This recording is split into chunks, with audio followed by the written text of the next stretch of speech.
Sa unang tingin ay isipin mong isa lamang itong kulungan ng manok o ng aso. At hindi mo iisipin na meron isang 72 years old na nakatira rito. Oo, isang matandang lalaki ang nakatira sa loob ng kubong ito. Sino ang matandang ito? Bakit siya nag-iisa? Nasaan ang kanyang pamilya? Nasaan ang kanyang asawa at mga anak?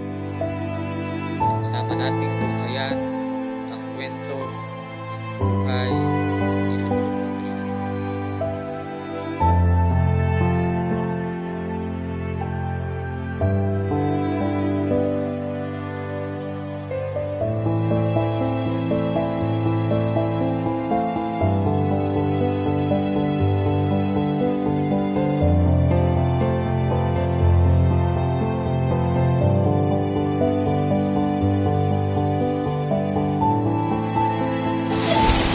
Isang magandang araw mga kaibigan, nandito uli kami sa bayan ng Paracale. Nung nakaraan, yung nagpunta kami dito, may blinag kami dito isa, ay may lumapit sa amin. Hinihingi niya ng tulong sa atin, yung kanya daw lolohin. Pero parang hindi naman niya lolo, kaya nga lang inaalagaan niya.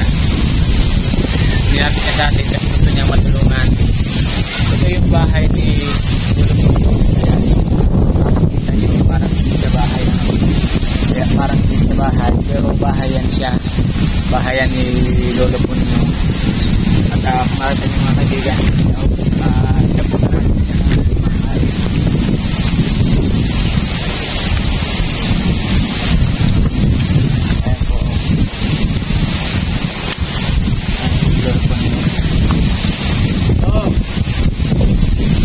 Lolo Ponyo.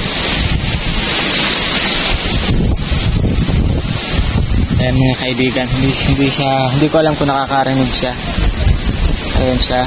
At ito yung bahay niya. Wala siya diyang gagamit-gamit. Lo! Magandang tanghali! Lo! Hindi na yata siya nakapagsalita. Ayan. Ang naglapit sa atin sa kanya ay si pamangkin yata. Nasa si Ate Roda? Si Ate Roda? Ayan. Yung po nag-aalaga sa kanya yung naglapit sa atin. Ayan. Ito po si Ate Roda, yung nag-aalaga sa kanya. Ano naman ito si Lolo Ponyo? Si Yogi. Balik. Kapatid ko yan ng tatay ko. Ilan taon na si 72. 72? Wala ba siyang pamilya, anak, asawa? Wala na pong asawa. Pero mag-anak? Wala po siyang. Walang anak.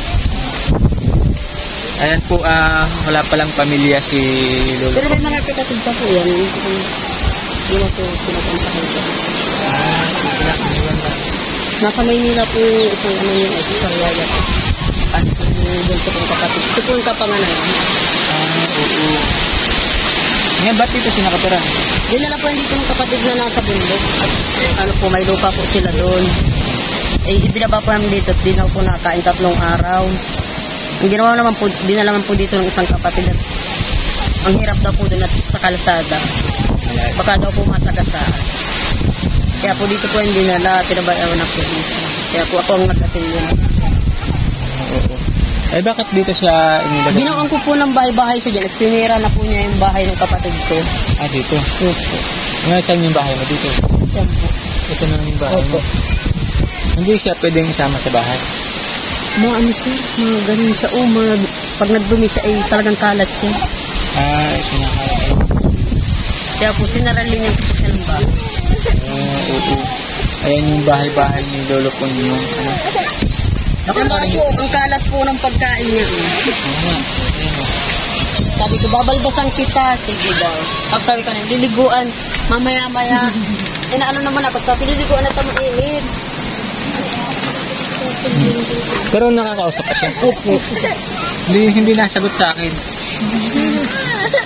Ayusin mo. Kasi umayos ka ng upo mo. Wala na pati yan. Akin na yan. Naghahanap pa yata siya ng pagkain. Tapos na, tapos na.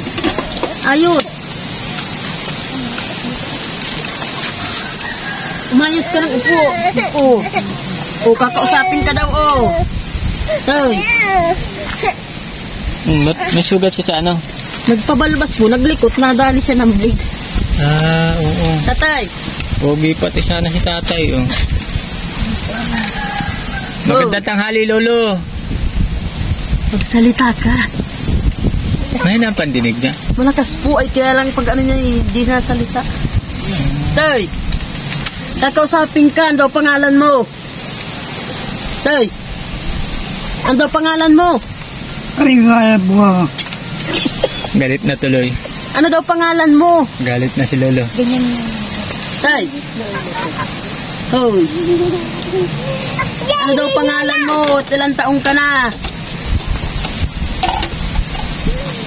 Ayaw niya makipag-usap sa akin. Okay lang. Mainom yata. Mainom kang tubig? Uy, tayo, wag mo na po anahin yung nasa sahig na. Kaya nga po binawalsan ko yung pagkakaano niya. Ayaw magsalita. Naninimot pa ng kaya binawalsan ko rin yung pagkakatapos ko. Si Ate Rhoda yung nagpapaligo dyan, nag-iintindi ng pagkain niya. Bigyan natin si, kunin mo yung daw. Ito dyan, pakuha daw ng bag na blue.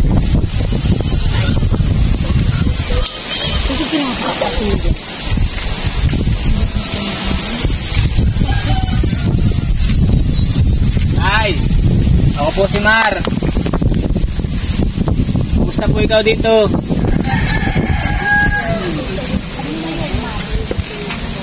Okay ka lang?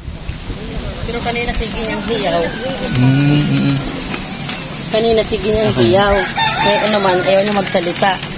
O tayo, tubig po. Tubig. Hindi naabot ko.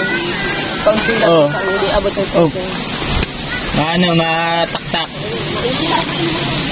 Marunong po yan, kaya lang yun. Nakain mo. Minsan lang, nakain nyo, nakahiga. Oo. Nakahiga po, ayaw niyang bumangon. Tinatawag hindi na ayos. Ano niya? Kaya ayusin mo pag inom mo ng tubig.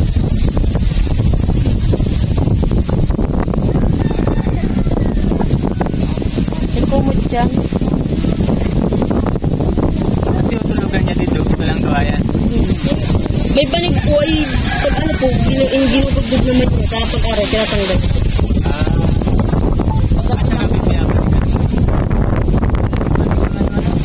Tinanggal ko po, binabanas daw po sa kanina. Kaya tinanggal ko muna yun.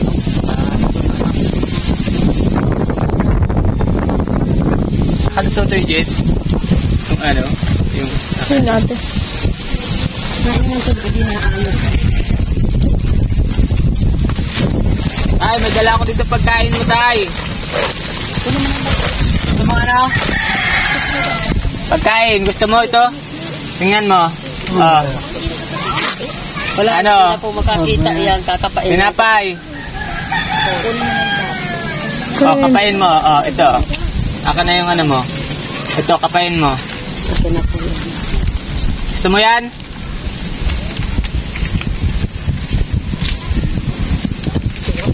Gusto mo yan? Zero po yan. Ay, tinago na. Sa'yo na yan, sa'yo na. Buksan ko. Aka na, buksan ko. Ako tayo magbubukas. Ayaw na ibigay. Ako na magbubukas tayo. Pagkakas ko ng kumot, ibabalog sa liig. Kapag tinanggal, babalik. Nagalit na nagmumura na. Ako na magbubukas. Buksan ko. Bubuksan ko.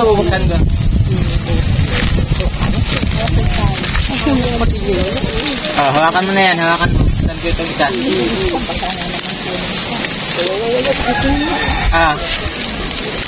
Ito. Yan. Hulog na. Ano, gusto mo yan? Pag binibigyan ko ng tinapay, tinatanggal ko sa plastic at pati yung plastic niya. Oo, kunakain. Kaya tinatanggal ko sa plastic pag nagkain. Ito pa. Ang mga yung dalawang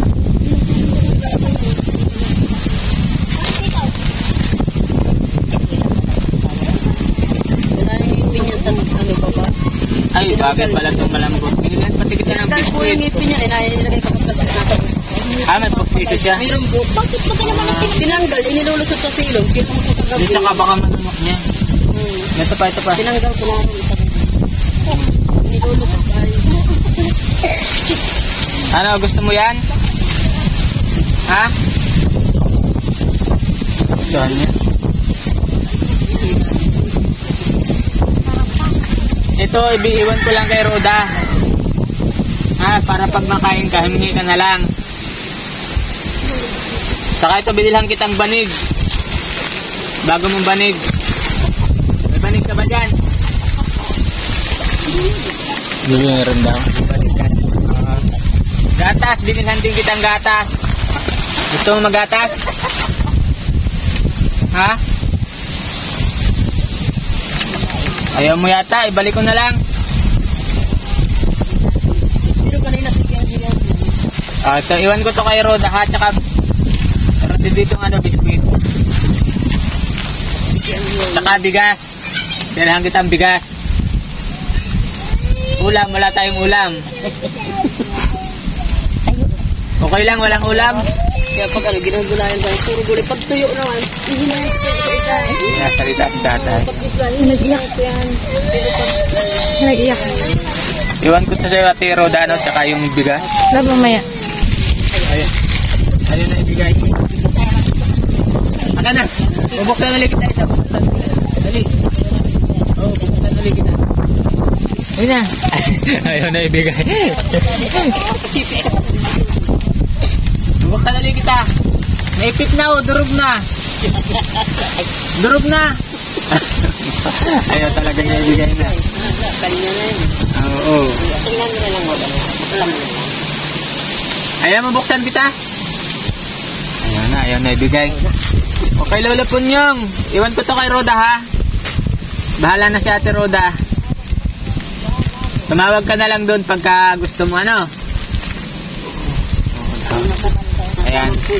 Kilala mo na ako. Sige na ang diyo niya diyaw. Pagsisilip. Kilala mo na ako. Tapos pag gusto niyo magparahiya. Ayan, nalin niya. Sige, bagong gupit ka pati oh. Ayan, bigyan na lang natin po kay Ate Roda. Ate Roda, ito yung ano ha.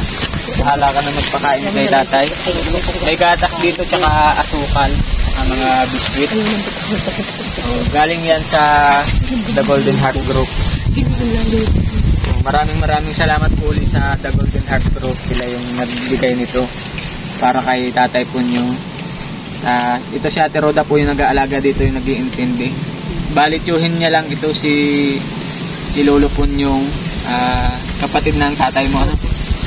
Ayan, kapatid ng tatay niya. Yun yung bahay ni Ate Roda. Pakita mo daw love yung bahay ni Ate Roda. Yan o. Yan yung bahay po ni Ate Roda.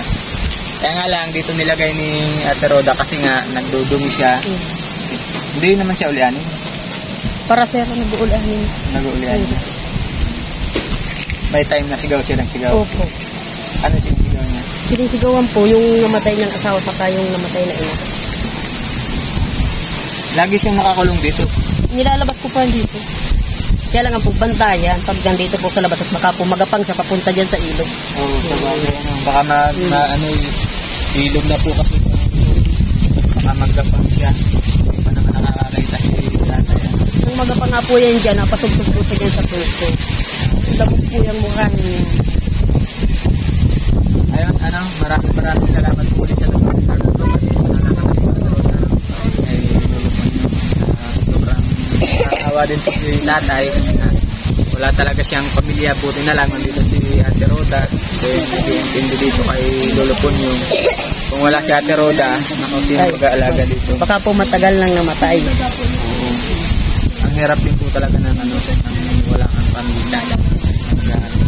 Ayan, inaraduhan na niya ako. Tay, mamaya mo saraduhan tayo, mapasok pa ako. Mamaya mo saraduhan. Saraduhan na. Oo. Ayan. Maraming salamat po sa lahat ng bumubuo ng The Golden Heart Group kasi marami tayong napapaabutan ng tulong. Mga kababayan natin na nangangailangan, marami tayong napapaabutan sa tulong po ninyo. Maraming salamat. At sa mga gusto pong tumulong pa kay Lolo Ponyong, kay Ken James, o doon po sa iba natin pang mga na-vlog pero wala kayong financial, pakisuyo na lang po na paki-like, share at subscribe yung ating YouTube channel. Ganon din po, meron tayong TikTok shop. Pwede kayong umorder doon. Kung kayo ay ma-order lang din ng AirPods ay pwede na po kayong umorder doon. Yung 1,000 pesos natin dati, 199 na lang. Maganda na, mura pa. Bukod doon, nakatulong pa kayo sa ating mga tinutulungan. Kaya sana po ay paki-follow nyo rin yung ating TikTok account na HG Rampage Channel. At bumili na din po kayo doon. I-click nyo lang yung ating yellow basket. Ayan. Nakabili na kayo, nakatulong pa kayo. Yun lang po at maraming salamat ulit sa inyo.